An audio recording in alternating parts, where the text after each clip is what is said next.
Hi, James. Thanks a lot for being part of my podcast, Strategist Revival, that I'm very happy and proud to have partners such as you participating on this podcast. Thank you so much.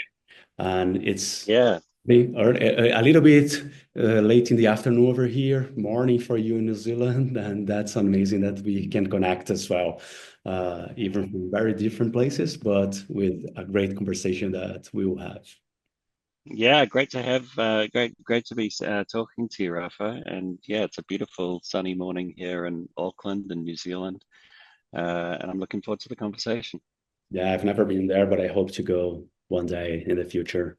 And please just tell us a little bit about your experience, because this is, of course, not only for planners, for strategists, but the main topic started over that I was working previously as a strategist for over 18 years.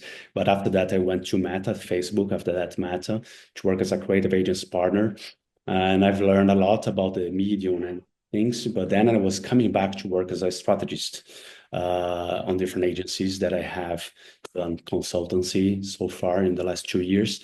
So I would love to listen from you about your experience as a strategist and how do you see that today from a creative effectiveness perspective? Could you share that with us, please? Cool. Yeah. I mean, I grew up in the advertising industry. I started fixing computers at ad agencies. I was the IT guy, and then I figured out that what the planners and creatives were doing was a lot more interesting than what I was doing, and so managed to kind of, con my way into a role as a planner, and kind of worked my way up and ended up running planning at Colenso, the BBDO agency in New Zealand, for a number of years, and then eventually graduated from planning and became the managing director of Y&R in New Zealand, and then left advertising about 10 years ago to really sort of try and apply the kind of strategic and creative thinking that we use in the advertising industry, but to startup companies, innovation focused companies. So the company that I founded and have run for the last 11 years, Previously Unavailable, is really focused on companies that are inventing or reinventing, and how we apply great strategy and creativity and design to those companies. And along the way, when I was in the advertising industry, became really interested in effectiveness, and it started with the relationship between creativity and effectiveness, and really trying to sort of prove out whether or not creativity makes a difference to the outcomes of what we do, and wrote a book called The Case for Creativity back in 2011, and then have spent many years working with organizations like Cannes Lions and Walk, and the LinkedIn B2B Institute, and a bunch of others on how we how we kind of understand the evidence-based principles of advertising effectiveness, and secondly, how we share that with the world. And so, I teach a program called the Master of Advertising Effectiveness, and continue to write a lot about the topic. Um, and the way that I see it now, we've gone from, at the start of my career, really not having much of an evidence base about how advertising works and what makes it work and how we can make it work better, to going through this real renaissance in understanding, and through the work of the IPA and the Ehrenberg Bass Institute and all these sorts of organizations and individuals that have contributed to the field, we've now got a very high fidelity understanding of how advertising works, and what we can do to make it work better from a commercial perspective. So that's a really exciting place for us to be now, to be working from that really strong knowledge base, because the industry never really had that before. So I guess that's why um, I created the Master of Advertising Effectiveness program, was kind of just to share all of that with the world around me. And so yeah, I think we're in a really good place as an industry in terms of understanding how it works, albeit a challenging time for the industry, as marketing budgets have been under pressure, and there's a lot more fragmentation in the industry and all that kind of stuff. So yeah, it's kind of it's a bit of a mixed bag out there. I know that, but from the point of view of understanding what we do and what creates effective campaigns, we've never been in a stronger position. That's fantastic to hear and to already learn with you. And the way that I found you was just studying a little bit about creative effectiveness, and I found your course that was really interesting. I saw that you have a book written and other things that you have mentioned previous, previous unavailable as well, your company. And then I have reached you because the thing that I was most interested in was on the master. Why is that? Because I moved to DMI now to work as a creative effectiveness director. And I previously used to talk about that when I was at Meta, of course, showing the way that our team of marketing science was measuring those points. And previously, as a strategist, I was working very close to the BI teams and the social listening team, trying to find better insights and asking things in terms of how well did that company went with the strategy that we had and the creative assets and things around it. So using the time to learn more with you already, previous to the course that I hope to do one day. What do you believe that a creative effectiveness would be the best way to do it, considering, of course, the social listening and the new things that we have today, the new things from a digital perspective that we have today? What would be the best way to measure that? I mean, of course, on a social perspective, the number of engagements that we have, the sharing and the retweets that people still use and things around it. But which would be the best ways to measure the creative effectiveness nowadays? Yeah, I mean, I think you're looking at three different types of metrics. What we know about how advertising campaigns work is they create three different types of outcomes, sort of in sequence. So the first is what we call campaign metrics, which is what you were just talking about, the engagement of the campaign, whether people interact with it, whether they like it, whether they take the right message out of it, all of that kind of stuff. Then if a campaign does that job of kind of standing out and engaging people, then if it's planned in the right way, it will cause some kind of shift in how people feel about the brand or how people behave in relationship to the brand. So that might be anything from driving brand awareness up to affecting the rate of sale at which people kind of buy products, or affecting their behavior in some way. So those what we call kind of interim metrics, brand and behavior metrics, which are called interim metrics because they're sort of in between the campaign metrics and the commercial metrics.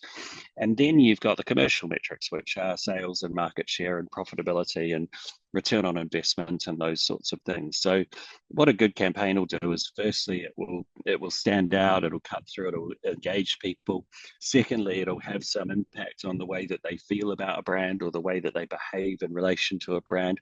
And thirdly, that will ladder up to an increase in sales or market share or profitability or those sorts of things. So from an effectiveness perspective, we really need to be looking at that whole, those three groups of things and judging advertising on whether it ultimately achieves its goal of driving a commercial result, and how well it's sort of used those steps of the campaign metrics and the interim metrics to get to that point of having driven a commercial outcome.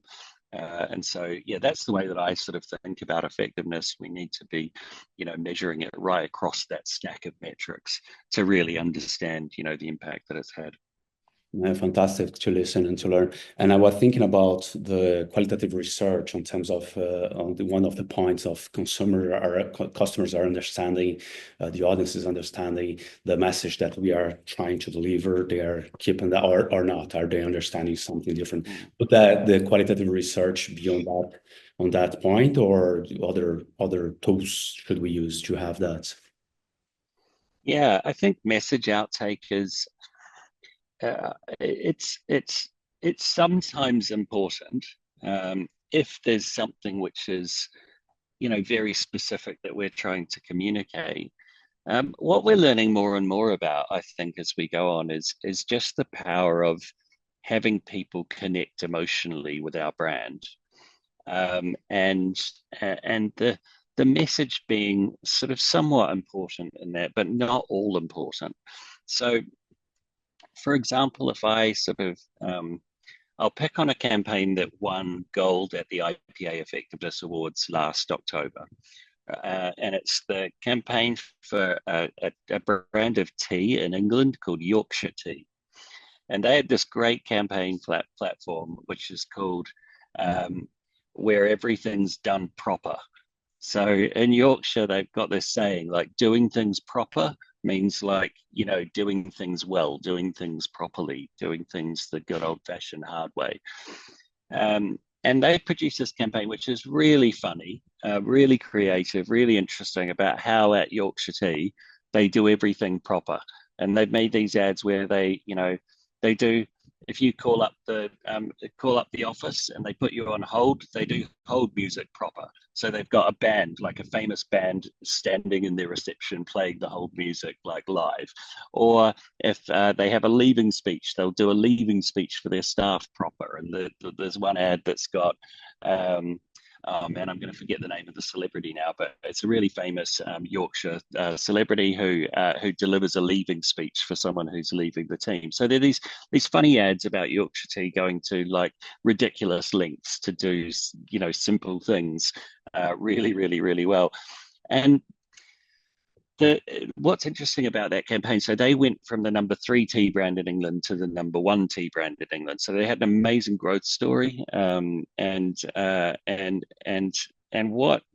what they saw was that their brand metrics around, the tea tasting the best, the product being high quality, the product being worth paying more for, those metrics all shot up.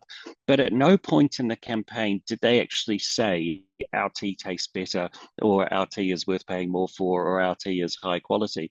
They just had this sort of humorous message that at Yorkshire Tea we do everything proper. And the ads weren't actually even about the tea at all. They were about these silly things like hold music or leaving speeches or these sorts of things. So I think what you sort of learn when you look at a campaign like that is the effect is actually much more generated by the fact that they had fun with the audience. They had this kind of, like, just funny truth about the company, that they do things proper. That sort of hints at the quality of the tea, but they certainly didn't speak directly to that. And so the message outtake from those ads, like, if you'd measured them, the message outtake would never have been the tea tastes better than other teas. But the actual outtake, when you look at how people feel about the brand, you see that metric going up. So I think sometimes we need to be less concerned with trying to get the message and the message outtake perfectly, and more concerned about, are we doing something that people are going to enjoy, that's going to create an emotional connection with our brand. If we've got a great emotional connection, but a bit of a blurry message outtake, that's way better than having a really clear message outtake and ads that no one really likes or pays any attention to. So I think we need to be more concerned about that. Are we doing the kind of work that really moves people and really gets people to, feel emotionally positive towards our brand? That's very connected to a book that a friend of mine, the CSO, Juan Isasa, CSO of the DB in Colombia, has written. That's emotional connection emocional. That's very interesting. And from that perspective, I start to thinking about the medium as well. I was going to ask you about that. I will ask you as well about the comms planning in terms of that, creating the emotional connection, and the comms planning, choosing the right places, of course, to do it, not only from an audience, the largest audience you can find considering your target audience, but also in terms of the message that you are sending. So let's talk about this later, because on the emotional connection, I was thinking about the social and environmental positive impact that you can bring for society and environmental, generating a better profit for the companies. because this was one of the things that I was doing most of the time when I was at Meta, working with creative agencies from Latam. And I would love to learn more about the effectiveness of that. If on the emotional connection, you can find a better connection on emotion, of course, depending on the message and on the audience and the beliefs of each of them. But do you believe that we can have better creative effectiveness on creating things around that as well, connect to the brand purpose, of course, and not greenwashing, but things that are bringing emotional connections on that perspective and creating a better moment for people in society on this planet? Mm. Yeah, I think so. I think it's interesting because we went through, a decade really of being obsessed with purpose. If we look at the data, purpose is an effective strategy like a small amount of the time, but usually it's not. So that's been really interesting to sort of see come through in the data. It's sometimes purpose is really, really effective. So if you've got a brand like Patagonia or a brand like Dove, they've done really well out of having a purpose and really sticking to it and communicating, it really, really well. So it's not that it never works. It's just that most companies, the purpose isn't something which is truly at the heart of the company like it is for Patagonia, or it's not something that is really consistently stuck to like it is for Dove. And if you don't do those things, purpose is not going to, is not going to work for you. And sometimes there are plenty of other creative strategies besides purpose, like the Yorkshire tea example that we just mentioned, which is, just a funny play on how they work to make their product, and that's okay too. Using humor. Which often it's hard to blend humor and purpose. And in fact, when we look at the data, humor is vastly more likely to be an effective creative strategy than purpose. So I think we need to be consider purpose as a strategic option available to us, as opposed to something that every brand has to have and every brand needs to communicate, because the data doesn't support that's the case. So I think forming an emotional connection, sometimes it can be through purpose, like Dove have done, but forming an emotional connection can be done all sorts of different ways, as long as you're eliciting an emotional reaction from people, a kind of a positive emotional reaction. Then that's the thing that's going to improve the value of the brand and the connection with consumers. But talking about profitability, it's also the thing that drives profitability. So what we know from the data is that when people are more emotionally connected to brands, they are willing to spend more on those brands. They're willing to buy those brands when they're not on discount. They're willing to buy those brands if they're at a price premium to other brands that have similar products, and they'll stick with the brand if the price goes up. So why that's important? If you grow your sales volume by 10%, then some of that money drops to the bottom line. But most of it goes on servicing those new customers. It goes on the costs of the goods and the distribution, all that kind of stuff. A little bit of that 10% sales growth will drop down to profit. If you can put your price up 10%, all of that goes straight to the bottom line, right? If nothing else changes, it's all profit. And so working to enable brands to grow through price is actually a far more profitable strategy than working to help brands grow purely through increasing their volume. Now, of course, we should be doing both of those things. But again, in the case of Yorkshire tea, they had a price premium over their competitors. They were more expensive than those competitors.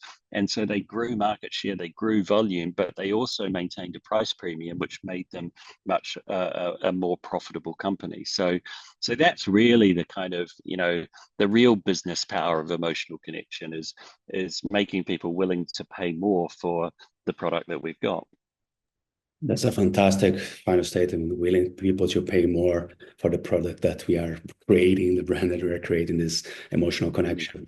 And I just remember the Gen Z, at least on their last research, they said that 73% of them said they would pay more for sustainable brands, sustainable companies. So let's see if they're still in that position, and if that can influence our generations as well. Yeah. But that's Yeah. fantastic Listen, and thinking about the medium, on the effectiveness, of course, choosing the right medium that you're using. For example, the social networks is not about choosing Instagram or TikTok, it's about using both, but eventually, but at the same time, thinking about the language that you use in each of them and how they connect as well in terms of the brand, not purpose on this time, but if eventually purpose, but the key message and communication. What do you think that is really a way to bring a better creative effectiveness in terms of building the right comms planning? How the comms planning involves the media planning, involves the creative effectiveness as well. You know what I mean?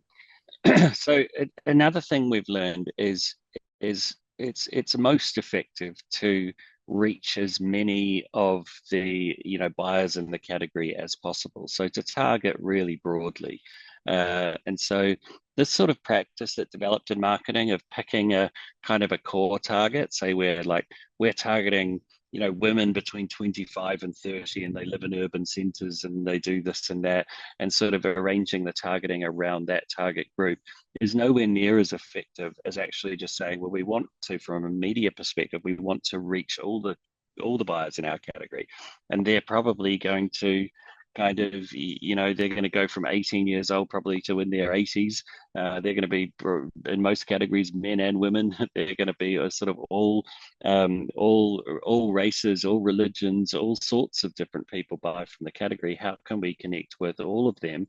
Because if we want to grow our penetration in the category, we need to grow that among the whole category, not just among one sort of hypothetical target, target customer, very tight target. Tight targeting doesn't work nearly as well as broad targeting.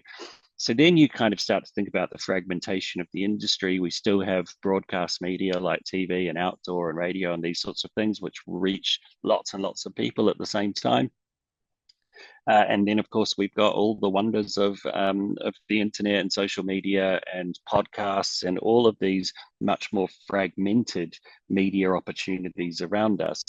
And so, what generally speaking, what we should be trying to do is lead with some kind of big broadcast media and surround with all of those other media opportunities that we've got.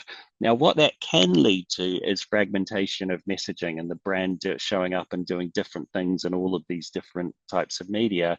And the way to overcome that sort of fragmentation of creative and of messaging is to have a really strong core brand platform for your brand. And so, for Snickers, it's "You're not you when you're hungry." And that's executed across television and across the internet and across everything that they do. For Dove, it's Campaign for Real Beauty. For Yorkshire Tea that I just spoke about, it's "Where Everything's Done Proper." These brands that have these really strong core creative ideas that can go into any type of media, but show up in the same way and be, impact the consumer in the same way. That's ultimately what we're looking for, rather than trying to do sort of different jobs or have different creative for all of those different media. And so that's what we see kind of the best brands in the world, the most effective brands doing, is that they have a really strong core idea that they take really faithfully through sort of everything that they do across all of those media. And on that, would the creative agency, considering of course, creative and media agency, would they build it together? Because then, considering the media, as you said, here's the great creative idea, that emotional connection with consumers. Let's spread this great idea across the target audience. I keep thinking about talking with the media guys about the TGI from Ipsos and thinking about that. Also, of course, the personas from the clients, but how would the connection happen between the creative and the media agency in terms of that, in a way to bring better creative effectiveness results? What would you recommend? Yeah, it's interesting because sometimes the industry's worked in a way that is quite media led. So the media plan will be written before the creative brief's written, and so the media team may have decided, well, for this particular campaign, we think we should use I don't know, a combination of TikTok and outdoor or something like that. I'm making it up. And then on the creative brief, it calls for ideas, on TikTok and in billboards. Um, and then in other parts of, in other times we're being more creatively led. So what's the creative idea, and then what's the best media to express this creative idea through?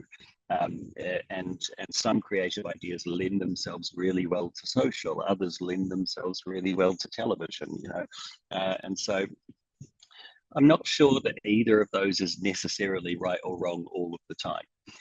And it is a bit of a conversation back and forth between media and creative to understand what's overall the biggest impact that we can create, right? Sometimes the biggest impact that we can create is choosing the right media and just making something amazing for that media.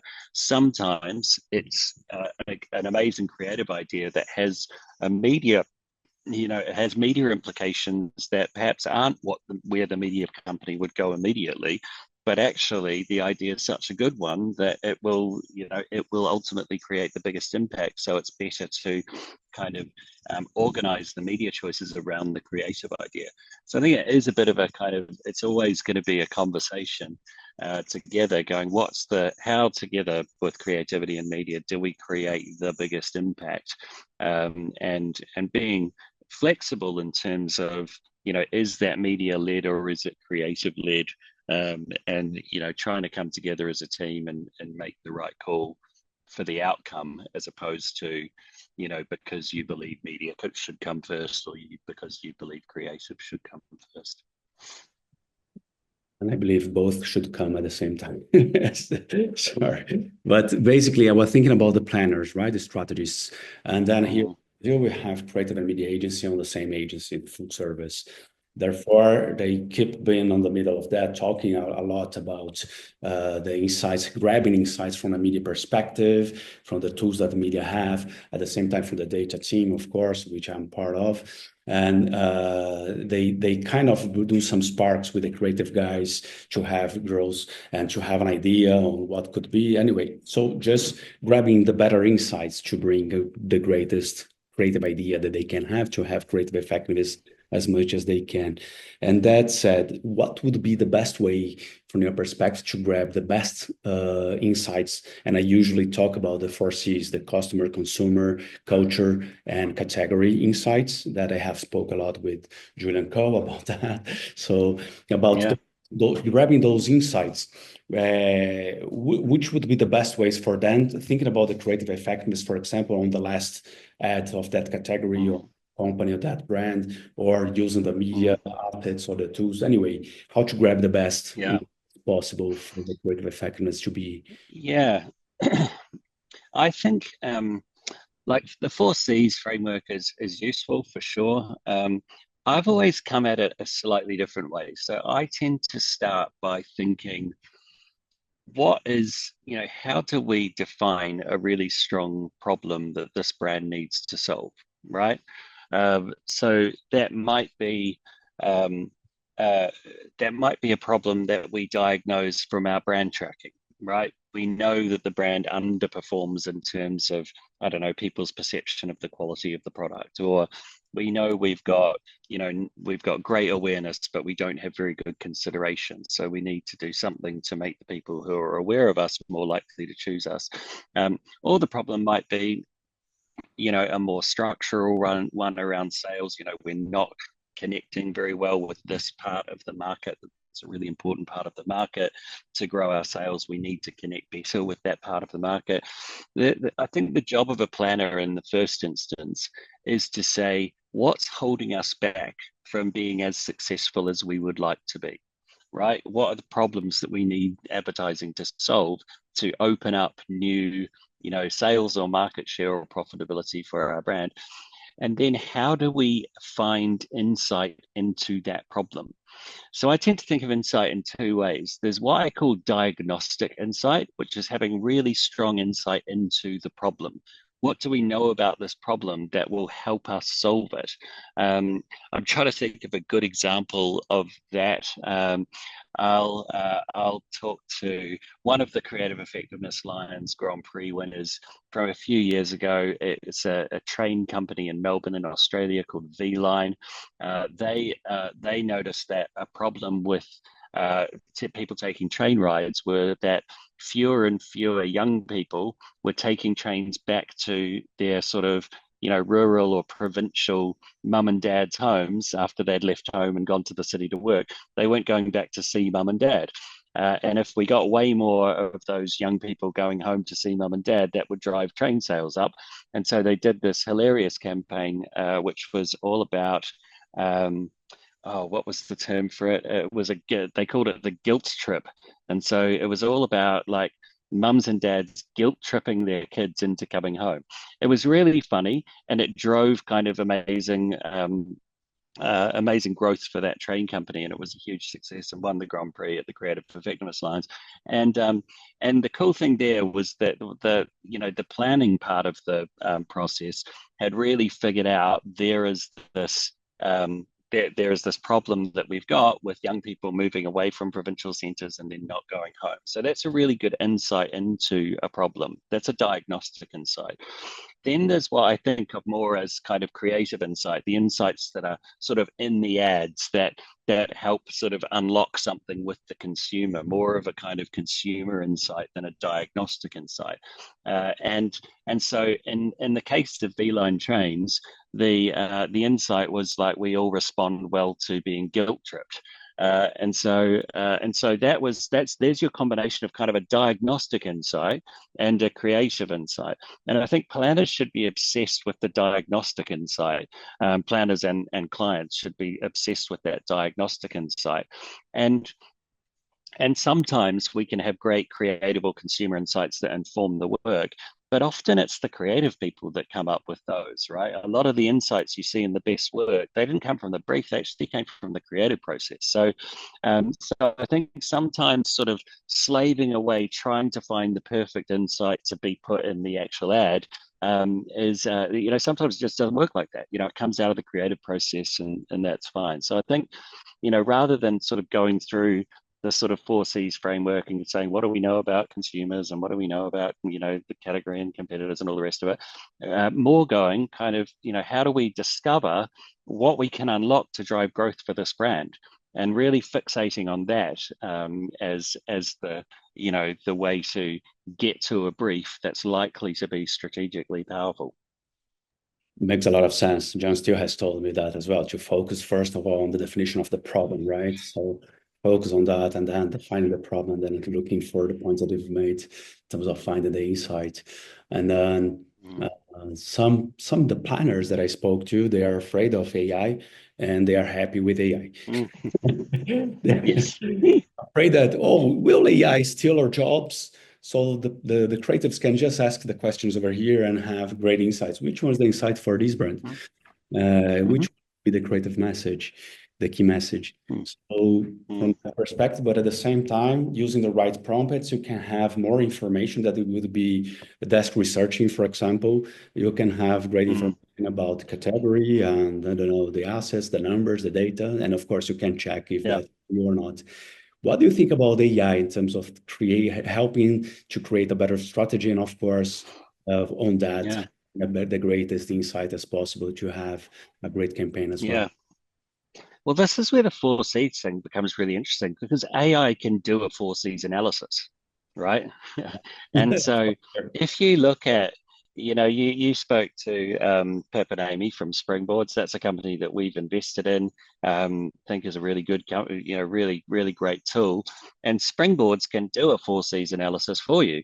And so if you so that feels threatening as a planner. If you could replace that 4Cs analysis process with AI, then does a planner have a job anymore?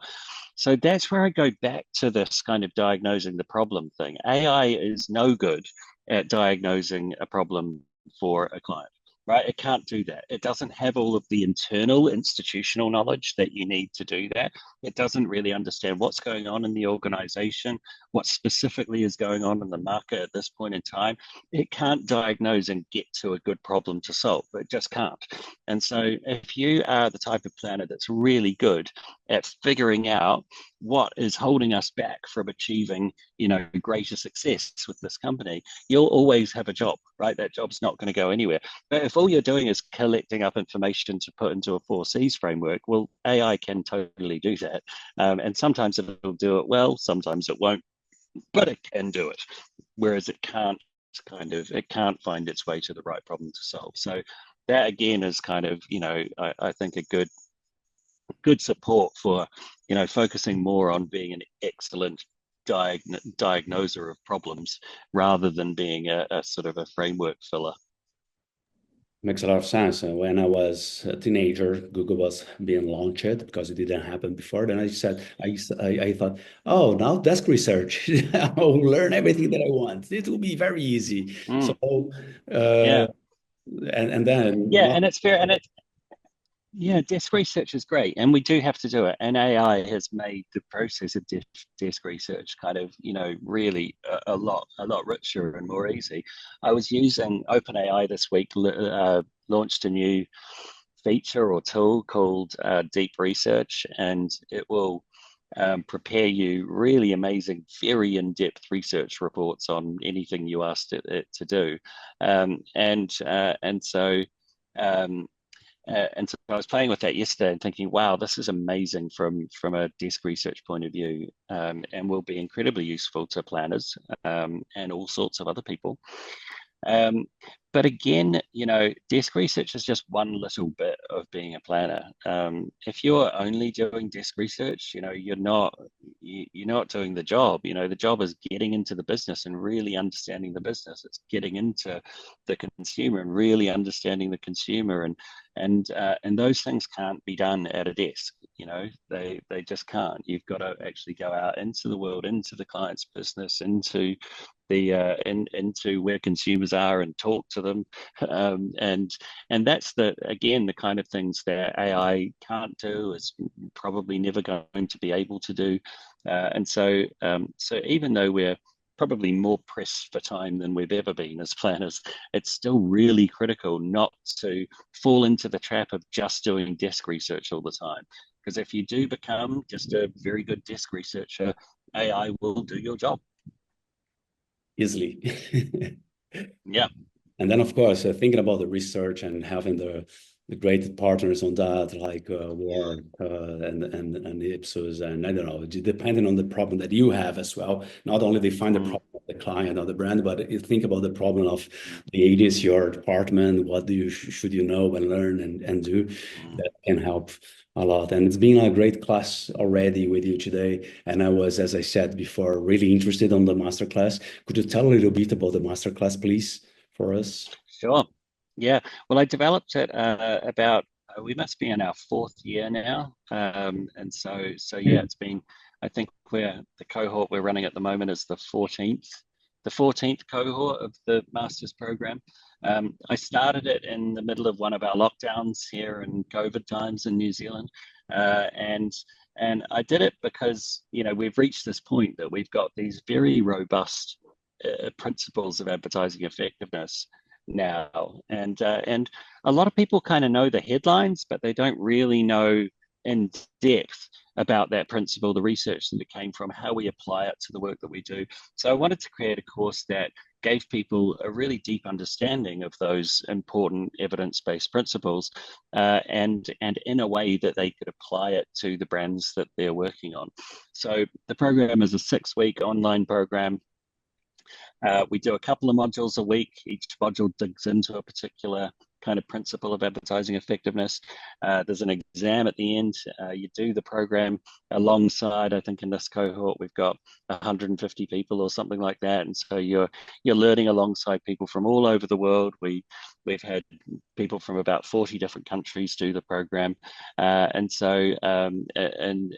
you come out of it with just a much deeper understanding of effectiveness, how to put it all together to drive growth for a brand.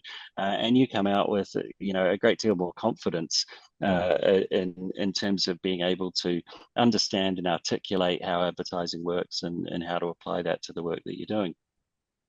Fantastic. Thanks a lot for sharing. I recommend for those who have got interest at least to read because a little bit about the course. I will share the link over here about the course.